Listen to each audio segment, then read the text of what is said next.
Will you be sticking your neck out on the 21st of June? World Giraffe Day is about bringing people together, understanding, getting awareness, education about giraffe in the world. Their numbers are plummeting. You know, we're concerned about rhinos, and rightfully so. We're concerned about elephants. Their numbers may be 500,000, but we've got less than 80,000 giraffe across the whole of Africa. And there could potentially be as many as 9 different species of giraffe. So why giraffe and why World Giraffe Day? Well, someone needs to sort of stick their neck out for them. And so we decided a couple of years ago, the Giraffe Conservation Foundation, let's come together. And one of the things that resulted over the last couple of years is a special day for them. We need to get it out to the world needs to know about it, and hopefully together they can help us, save giraffe in the wild.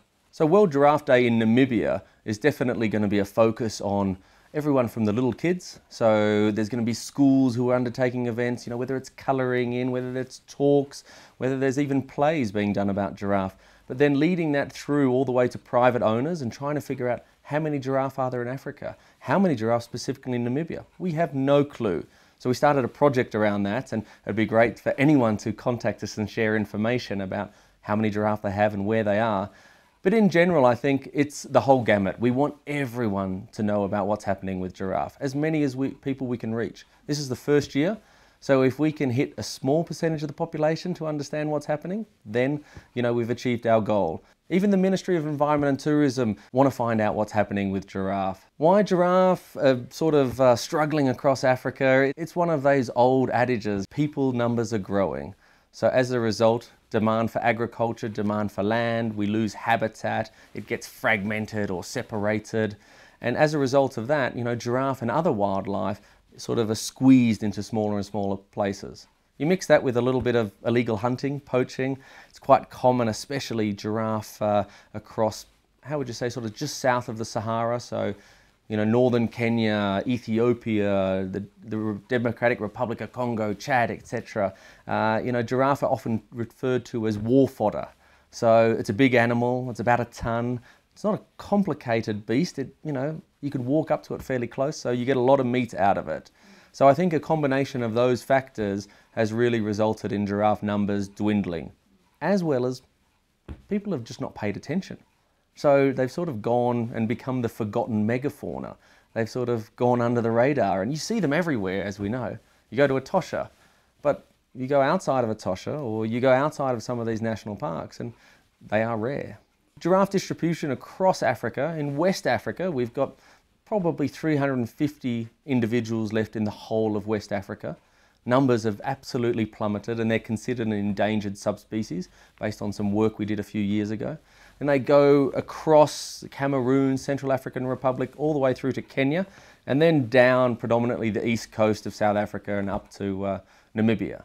But that distribution, as I said, is really fragmented. There's different types of giraffe. Currently we call them subspecies, but we've been doing genetics work for the last 10 years, and stay tuned. In the next year we'll find out, really, are they species or not?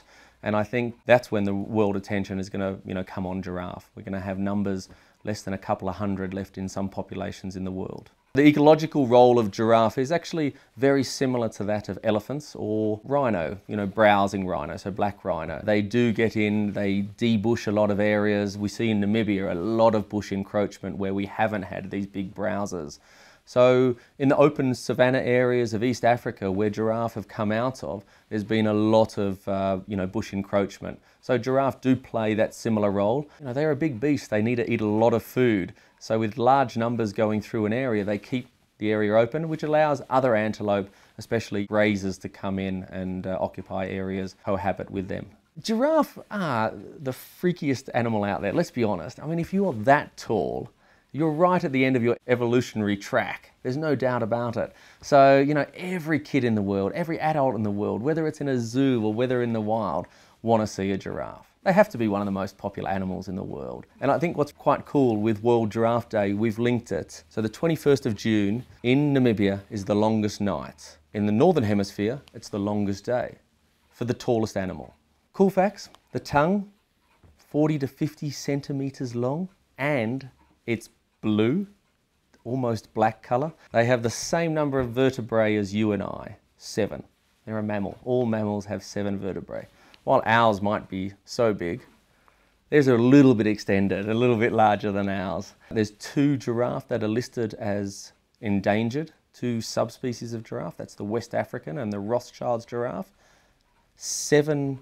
In 7 countries in Africa, giraffe have already become extinct over the last 100 years. I really think if we can't protect giraffe, then we've got no hope in protecting all the rest of the beasts out there. We hope that Namibia, as probably the major country in the world for giraffe, which is obviously limited only to Africa, has an increasing number of giraffe as a population. This is due to really good management. It's a mix of different types of sustainable use and not.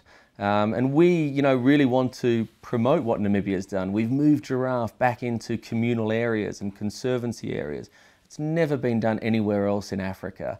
And Namibia should be really proud. And we are, having our Giraffe Conservation Foundation base here in Namibia, we want to use the lessons learned here and share them across the whole of Africa.